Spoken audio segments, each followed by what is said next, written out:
लोगों ने ये सेफ्टी गार्ड हेलमेट बनाया है। अगर पीछे से कोई गाड़ियाँ आ रही हैं, ठीक है, तो ये डिटेक्ट कर लेगा।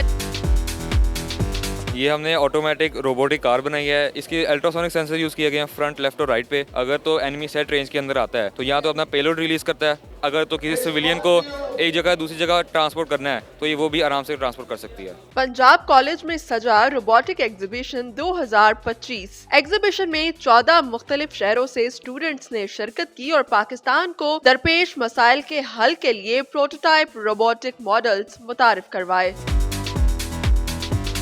हमें कहीं पे नज़र आता है कि कोई बंदा किसी मुश्किल में है, इस व्हीकल को भेज सकते हैं जिसके ज़रिए हम उसके लाइफ जैकेट अटैच कर सकते हैं। मैं इसके पास लाती हूँ, अलार्म साउंड हुआ है इसका। ये सिर्फ वो बच्चे हैं जिनके पास टैलेंट होता है। बच्चों का पोटेंशियल देख के मुझे लगता है कि इनको कोई टाइम नहीं लगता है। कोई भी जो नई चीज़ आती है ये उसको कंट्रोल कर लेते हैं। They have lot of potential, opportunities मिले, they can do lot of things for this country. इस वक्त मैं मौजूद हूँ पंजाब कॉलेज के रोबोटिक एग्जीबिशन 2025 में। पंजाब कॉलेज में तकरीबन हर साल कुछ अरसे से ये रोबोटिक एग्जीबिशन जो है वो ऑर्गेनाइज किया जाता है, जहाँ पर मुख्तलिफ सिटीज़ से जो हैं वो टैलेंटेड स्टूडेंट्स अपने रोबोट्स के और एआई से रिलेटेड प्रोटोटाइप मॉडल जो हैं वो पेश करते हैं। और यहाँ पर आपको बताते चले कि इस एग्जीबिशन में तकरीबन 14 डिफरेंट सिटीज़ से बच्चों ने जो है वो हिस्सा लिया और यहाँ पर अपने रोबोट्स के बहुत ही ज़्यादा अमेजिंग और इंटरेस्टिंग किस्म के मॉडल्स पेश किए हैं। इन रोबोट्स को और इन रोबोटिक मॉडल्स को देखने के बाद मैं ये कह सकती हूँ कि स्टूडेंट्स ने इस तरह के मॉडल्स बनाए हैं जो पाकिस्तान की प्रॉब्लम्स और इश्यूज़ जो हैं उनको हाईलाइट करते हैं और आगे फ्यूचर में जाके उनको सॉल्व भी कर सकते हैं। तो ये रोबोटिक एग्जीबिशन ज्वाइन करने के बाद और यहाँ पर बच्चों के जो है वो मॉडल्स देखने के बाद मैं कह सकती हूँ कि एक तो पाकिस्तान में टैलेंट की कोई कमी नहीं है और अगर इन्हें मुकम्मल तौर से सपोर्ट किया जाए तो ये स्टूडेंट्स जो हैं वो पाकिस्तान के ज़्यादातर मसाइल को अपने टैलेंट और अपने हुनर और अपने स्किल्स के ज़रिए से ख़त्म कर सकते हैं। हम लोगों ने ये सेफ्टी गार्ड हेलमेट बनाया है, ठीक है। इसके अंदर पहले भी मतलब लोग हेलमेट वेयर करते हैं, लेकिन इसके अंदर एक्स्ट्रा फीचर्स हम लोगों ने ऐड किए हैं। अगर पीछे से कोई गाड़ियाँ आ रही हैं, ठीक है, तो ये डिटेक्ट कर लेगा। जैसे जब हम लोग हेलमेट पहनते हैं तो उसमें अक्सर आवाज़ नहीं आती, ठीक है। तो इसमें यह है कि इससे हमारी मोटर्स ऑन हो जाएंगी, जिससे ड्राइवर अलर्ट हो जाएगा।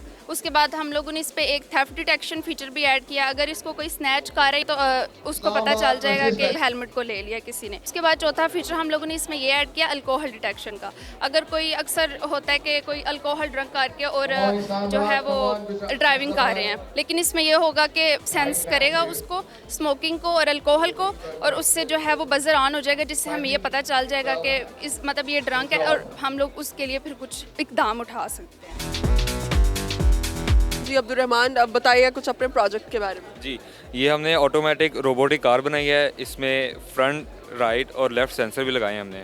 रेंज की मदद से एनिमी को डिटेक्ट करता है। सिविलियन में भी यूज़ कर सकते हैं, ऑन रोड जो है वो डेस्टिनेशन टू डेस्टिनेशन, या फिर इसमें हम मिलिट्री यूज़ भी कर सकते हैं जहाँ पर जानों का ख़तरा है या हम किसी इंसानी जान को ख़तरे में नहीं लाना चाहते हैं। जी, इसको इस्तेमाल किया जा सकता है बॉम्ब डिस्पोजल में। जैसे इसके अल्ट्रासोनिक सेंसर यूज़ किए गए हैं फ्रंट, लेफ्ट और राइट पे। अगर तो एनिमी सेट रेंज के अंदर आता है तो यहाँ तो अपना पेलोड रिलीज़ करता है। ठीक है, यहाँ पर पेलोड के लिए भी जगह है। जी, ये 2 लेवल्स हैं पेलोड के लिए। वो एनिमी पे डिपेंड करता है कितना ज़्यादा पेलोड आपने लोड करना है। अगर तो एनिमी ज़्यादा खतरे का है तो हमें रोबोट की इतनी परवाह नहीं है, हमें एनिमी की ज़्यादा खतरा है तो हम इसको भी तबाह करवा सकते हैं। इसके ऊपर वेपन माउंट्स भी दिए गए हैं, यहाँ पर हम कोई जो है वो वेपन या फिर कोई गन वगैरह भी लगा सकते हैं। और इसका जो आम सिविलियन यूज़ भी है, इसको हम आम रोड पे भी छोड़ सकते हैं कि अगर तो किसी सिविलियन को एक जगह दूसरी जगह ट्रांसपोर्ट करना है तो ये वो भी आराम से ट्रांसपोर्ट कर सकती है। इनका ये प्रोटोटाइप मॉडल जो है वो कैसे काम करता है? बेसिकली हमारा जो ये मॉडल है ये रिमोटली स्टीयर किया जाएगा। हमें कहीं पे नज़र आता है कि कोई बंदा किसी मुश्किल में है, जैसे कि हमने स्वात के वाक़े में देखा, तो इसी तरह हम इस व्हीकल को भेज सकते हैं जिसके ज़रिए हम उसके लाइफ जैकेट अटैच कर सकते हैं या कोई रस्सी अटैच कर सकते हैं जिसको बंदा इस्तेमाल कर सकता है और सेफली जो है किसी अमन की जगह पे आ सकता है। और अच्छा, मुझे ये बताइएगा कि इसका मैकेनिज्म क्या है, कैसे काम करता है, क्या चीज़ें आपने इसमें यूज़ किया और ये आइडिया कैसे आया? जी, हमने 2 मोटर्स इस्तेमाल किए हैं और हम इसे रिमोट कंट्रोल के ज़रिए इस्तेमाल करते हैं, जिसके ज़रिए जो है ये मूव कर सकता है। तो बेसिकली मोटर जो है उनको अलाउ करती हैं कि आगे जाए, साइड पे जाए, पीछे जाए, ऐसे मूव करते हैं। फ्यूचर में आपको क्या लगता है, क्या इनोवेशंस इंट्रोड्यूस करवाई जा सकती है, कैसे ये इसको मजीद बेहतर किया जा सकता है? फ्यूचर में हम इसमें नेविगेशन सिस्टम ऐड कर सकते हैं और इसमें FPV कैमरा यूज़ करते हैं फॉर बेटर इमेजेस, और इसमें हम फिर एक्स्ट्रा जो इनकी जो स्पीड है उनको इंक्रीज़ कर सकते हैं और इनकी जो पावर है, और तो इस तरह हम ज़्यादा क्वांटिटी और फास्टली हम रेस्क्यू कर सकते हैं।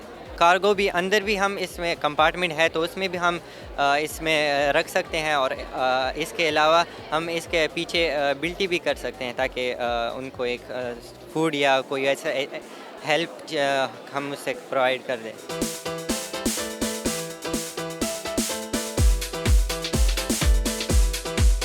क्या मॉडल है? जी, हमारे मॉडल का नाम है सिविट्रॉन। सिविट्रॉन का मतलब होता है फ्यूचरिस्टिक सिविलाइजेशन। इसमें हमने बेसिकली ये बताया कि हम किस तरह रोबोटिक्स और स्मार्ट सेंसर्स को यूज़ करके अपनी डेली लाइफ हम इम्प्रूव कर सकते हैं। जैसे कि आप हमारी अब एग्जीबिशन देख रहे हैं, हमने एक डायमंड एग्जीबिशन दिए बताया, क्योंकि डायमंड हमारे पास एक वैल्यूएबल थिंग है और इसको चोरी होने का खतरा भी होता है। हमने इसके तीनों साइड पे सेंसर्स लगाए हैं। कोई भी पर्सन एक स्पेसिफिक डिस्टेंस स्पेस के करीब आएगा तो हमें अलार्म अलार्म साउंड करेगा और हमारी LCD भी हमें शो करेगी कि हमारा जो डायमंड है वो इनसिक्योर है। ठीक है। और इसके अलावा जैसे कि आपने बताया कि इसमें बहुत सारी चीज़ें ऑटोमेटिकली काम करेंगी, तो कैसे ऑटोमेशन हो रही है? ये देखें, मैं इसके पास लाती हूँ, अलार्म साउंड हुआ है इसका। ठीक है, वो हमारे पास एक वेस्ट बिन है। वेस्ट बिन के करीब भी हम एक स्पेसिफिक डिस्टेंस पे कोई भी पर्सन जाता है अपना गार्बेज लेके, उसकी लिड खुद ही ओपन होता है और वो टच किए बगैर अपने गार्बेज में फेंक सकता है। अच्छा, मुझे ये बताइएगा कि आइडिया कैसे आया कि हर चीज़ किसी भी फ्यूचरिस्टिक सिटी में जो है वो ऑटोमेटेड होनी चाहिए?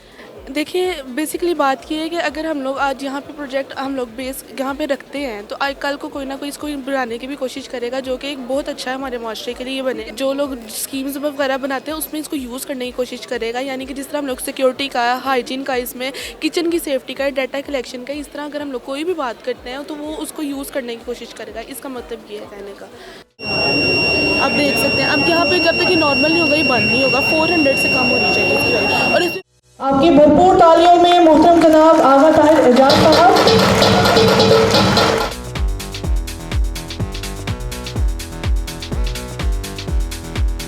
सर, रोबोटिक्स एग्जीबिशन जो है वो इस साल दोबारा हो रहा है और पहले से ज़्यादा जो है वो सब लोग इसमें इंटरेस्ट भी शो कर रहे हैं। स्टूडेंट्स भी हैं वो अपने पहले से बेहतर मॉडल्स लेकर आए हैं। तो आपको क्या लगता है कि आपकी इस कोशिश का फ़ायदा हो रहा है? ये हर साल हमारी रोबोटिक्स एग्जीबिशन होती है और हर साल इसमें इजाफा हो रहा होता है। मैं आपको ये बता दूं कि ये रोबोटिक्स एग्जीबिशन जो है सारा साल हम बच्चों को रोबोटिक्स लैब्स कैंपसेस के अंदर प्रोवाइड करते हैं, जहां ये बच्चे अपनी अपनी रोबोटिक्स के टीचर्स से गाइडेंस लेते हैं और अपने अपने आइडियाज़ के मुताबिक अपने मॉडल्स बनाते हैं।